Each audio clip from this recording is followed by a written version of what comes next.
Good day, class. So, before we start our lesson proper, may I introduce myself first? I am your teacher, Risha Faustino Bandillo. Before we start our lesson proper, let us pray first. Dear God, bless us we gather to another day of learning. Grant us the wisdom to understand, the patience to preserve, and the humility to ask for help when needed. May our time together be fruitful and enriching. So for your attendance class, it should be like this. I will give you a activity, and also after the discussion, I will give you a quiz. So kung sino lang papasa ng quizzes and activities nila, sila lang ang may attendance or present. So we have a activity first before the discussion. It should be face-to-face sana, but nakaroon tayo ng problema dahil sa weather. Um, I will read na lang this. So, here is your activity 1, your motivation. So, the instruction is, the activity will do individually.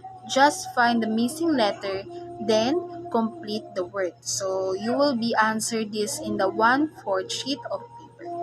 Okay, class. So, our topic for today is all about motor development in middle childhood. So, we are done discussing about motor development in infants. In middle childhood, it is a motor development undergoes a remarkable transformation as children define and master their physical abilities. So, dito, the children, yung mga bata is dito na sa start na yung mga physical activities na kung ano na ang kayang gawin ng isang bata. So, this is crucial stage kasi dito natin malalaman kung gaano ba sila ka-active using their physical and spanning roughly from age 6 to 12. So, in 6 to 12 age, dito na natin makikita yung galaw ng isang bata, kung gaano ba sila ka-active.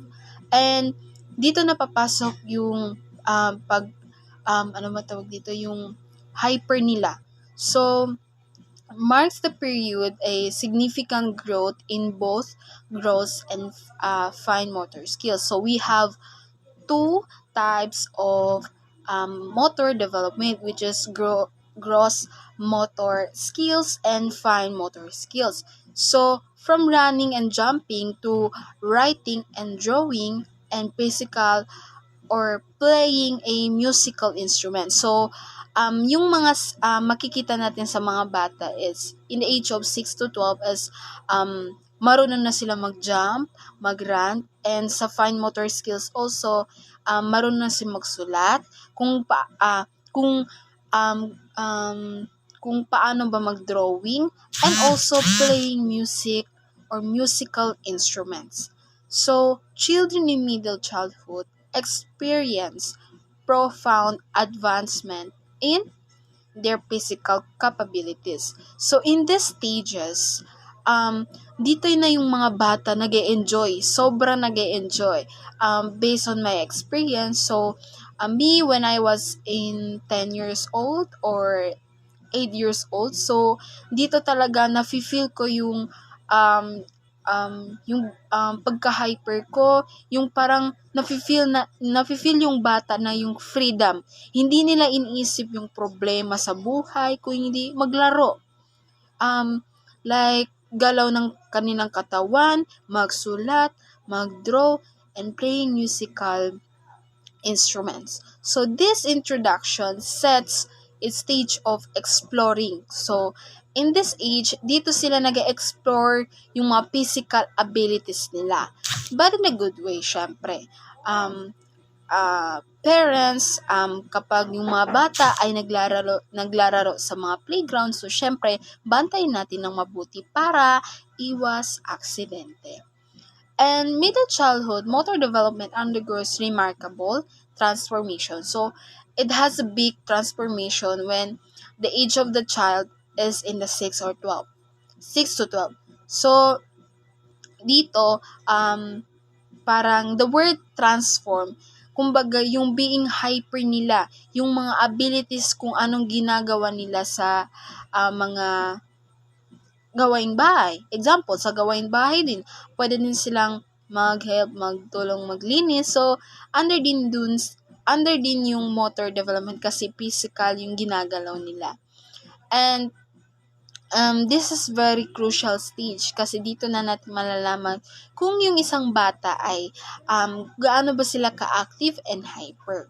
So, in motor development in middle childhood, we have two types. So, first is the gross motor skills. So, in middle childhood, gross motor skills combine and become more complex, repeating a faster running, jumping, and greater coordination such as a ability to balance or balance beam. So, dito sa gross motor skills is body movement.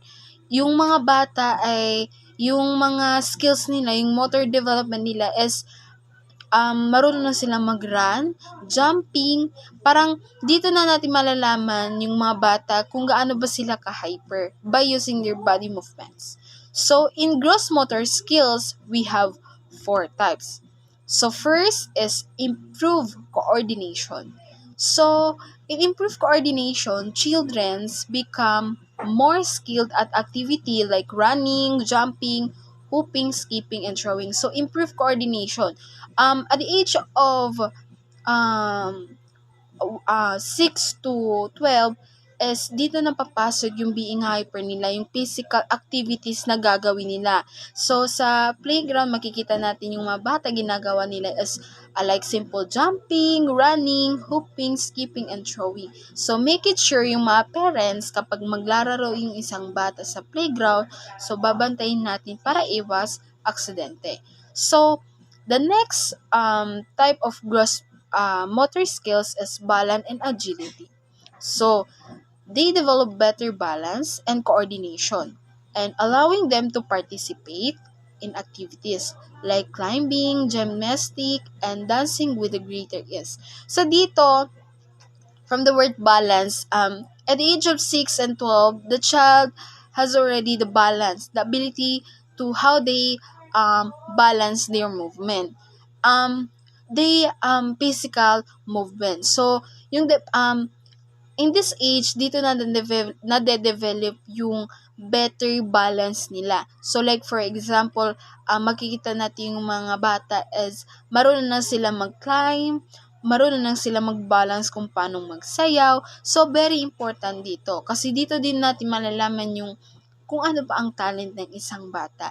So, sa dancing, based on my experience when my niece at the age of 7, nakikita ko sila parang nagiging active sila sa dancing. So, doon papasok ang balance and agility. So, yung balance kasi is one of the important. Kapag walang balance, so syempre, it could be have a accident. So, balance is agility is develop better balance of the physical development of the children, of the child. So, the next type of gross motor skills is sport participation. So, middle childhood is prime time for engaging organized sports and where children learn fundamental skills like kicking, catching, dribbling, and hitting balls. So, sport participation. So, dito na papasok ang mga sporty ng mga bata. So, dito din magagalaw nila yung mga body nila. So, physical activities din to. So, sports also can help the children to develop their skills. Malay natin kapag ipasanin natin yung mga bata sa mga sports. Like, for example, simple hitting the ball. So, parang mai-improve na din dun yung skills nila. Like, for example, I will give example for the son and the father. So, yung tatay gusto niyang matuto yung bata sa paglaro ng basketball. So, easily, na bata pa lang siya, at the age of 6, pwede na siyang turuan maglaro ng basketball. Kasi, kasali ito sa motor skills. So, which is the sport participation. Kapag may mga athletes sa school, so pwede na siyang sumali. So the children has ability. This kind of sport participation can help them to improve their skills. So para in the future, malay natin baka maswerte, so magiging varsity yung bata. And makakatulong din to pagdating sa high school and college para maging scholar sila sa isang school. So the last type of gross motor skills is spatial awareness. So they become more aware to the bodies in space, aiding in activities such as navigating obstacle courses and playing tag.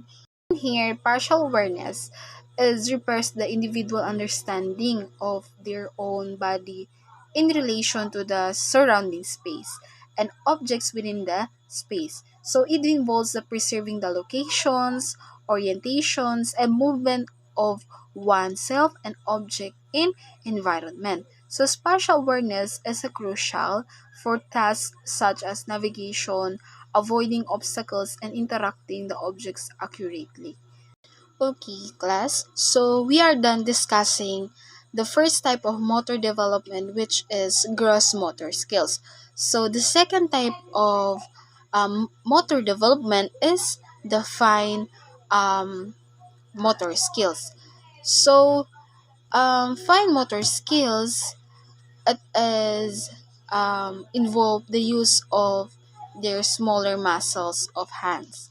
Commonly in activity like using pencils, scissors, constructions with logo and duplo, doing up buttons of opening lunch boxes. So in here, fine motor skills, it defines their smaller muscles which using their hands. So dito napapasok yung mga ability ng mga bata kung paano sila kagaling mag-drawing, mag-write, and etc. So, the first type of fine motor skills is the hand-eye coordination. So, hand-eye coordination, refers the ability to coordinate the movement of the hands of the children and fingers also with the information received through the eyes by using their eyes and hands.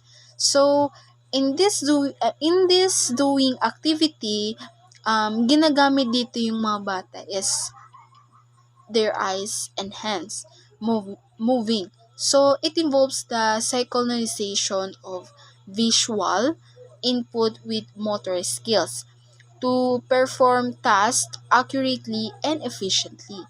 So, hand-eye coordination is essential to wide range of activity, from simple tasks like catching the ball or catching a ball to complex tasks like playing musical instruments as examples and performing surgery. So that is the first type of fine motor skills, which is hand-eye coordination. So the next type of fine motor skills is writing and drawing. So children refine their ability to writing or hold writing utensils properly and control the hand movements. So resulting their needing handwritings and more detailed drawings. So this is the one of the most important the children ability to improve kasi hindi lang to siya magagamit at this age. So dapat kapag yung isang bata ay natututo kung paano sila magsulat, is dapat i-continue na para mas masanay at mas alam nila kung paano magsulat ng maayos. So dito, writing and drawing. So at the age of 6 and 12 age, dito na natin makikita yung mga bata is parang padahan-dahan yung pag-learn nila kung paano magsulat ng maayos. Simple like example, yung pangalan nila, kung paano magsulat. So, and also sa drawing. Sa drawing din, makakatulong din ito in the near future ng mga bata. Malay ninyo, pag-improving ng drawing nila, malay ninyo, pagdating ng pataas ng ages nila ay mas ma-improve yung um, pag-learn nila ng drawing. So, writing and drawing is one of the important skills in the children that need to improve. So, the next is type of fine motor skills is manipulating object. So, they become proficient tasks requiring precise hand movement, such as the tying shoelaces, using scissors, threading needles, and building intricate the structures and blocks of Legos. So, dito, yung mga bata is natututo na nila kung paano mag-shoelaces. Kumbaga, paano mag-tie ng shoes. Kasi at the age of 4, 5, parang sa nanay at tatay pa talaga yung pag-assist ng shoelaces ng mga bata. So, at simple like using their hand movement. So, dito matututo na nila yung paano manipulate ng different objects like using scissors, kung paano sila mag-cut ng mga construction papers, yung mga objects na kung anong gusto nila i-cut para sa design nila sa arts, and threading needles. Dito din natututo yung mga bata yung simple like for example, magtahi, but in a simple way lang, using their hands. Pero dapat, kapag gagawa nito ng manipulating different objects, so syempre may guided pa rin yung mga parents and guardians. So, napaka-importante pa rin yun. Hindi ibig sabihin na yung bata ay nade-develop na yung skills. Hindi ibig sabihin na pabayaan lang natin. So, i-guide natin sa tama para at the end, alam nila kung ano yung tama at maling ginagawa nila. So, the last type of fine motor skills is musical instruments. So, many children starts learning to play musical instruments during middle childhood. Yes, I agree that which further enhances their fine motor skills through activities like pressing keys, plucking strings, and blowing into wind instruments. So, I will give an example. Playing piano. So, that is an example of musical instruments where the children or the child can develop their talent or skills in playing musical instruments. So, pwede din sa gitara, malay ninyo, baka ito yung align ng anak niyo, yung mga bata na matututo sila sa paano mag-play ng musical instruments in a simple way. So, syempre, pagtututo ng isang bata ng musical instrument, dapat guided din sila by their parents. So, bantayin ng mabuti, baka siguro is parang natututo sila sa maling developing. So, dapat, kapag yung bata ay interested na matuto ng isang musical instrument, dapat nandun si mommy at daddy or yung mga ate at kuya nila. Kasi, malay natin baka yung talent nila is magagamit in the near future. Makakatulong talaga ito sa kanila. So, that is the type of motor skills. So, I will repeat again. So, in motor development in middle childhood, we have two types, which is the gross motor skills and fine motor skills. So, in gross motor skills, we have four types. So, first, improving coordination. Second is balance agility. Third is sport participation. And fourth is spatial awareness. So, in fine motor skills, we have four types also. So, first is hand-eye coordination. Second is writing and drawing. Third is manipulating objects, and fourth is musical instruments. So that is the types of um, different types of motor development in middle childhood. So, at the age of 6 and 12, yung mga types ng motor development is, ito yung mga pinapakita ng bata. Kung gaano sila ka-hyper, kung saan ba sila mas may ability gawin by using their physical and body movements. So, the importance of developing the motor skills of the child is development motor skills in the middle childhood is very important. Why? Because the reason why first is it enhances the physical health and fitness, promoting an activity lifestyle or active lifestyle. So second is it fosters cognitive development, not only the physical development but also the cognitive.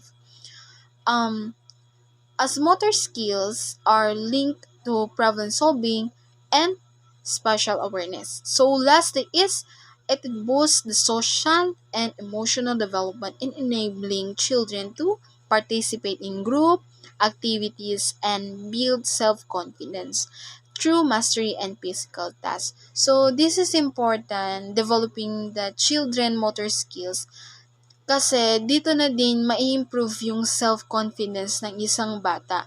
Dito na yung mga bata is parang may confidence na sila ipakita yung mga talents nila. Kasi yung kasi yung importante sa mga bata ngayon. So, social and emotional development din.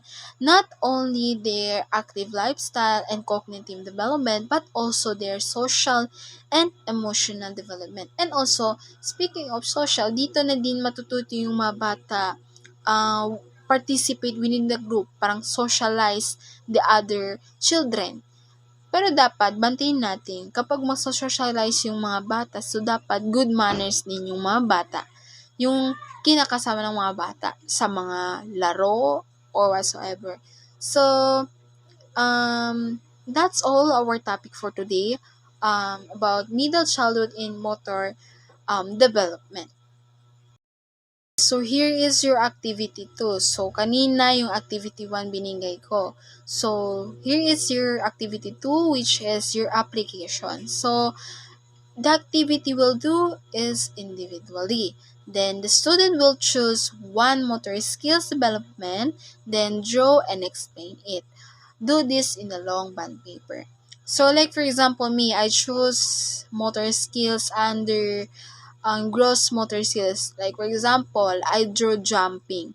So, then after I draw, so I will explain it kung ano ba yun siya. So, ganun lang. Yun lang ang gagawin ninyo para simple.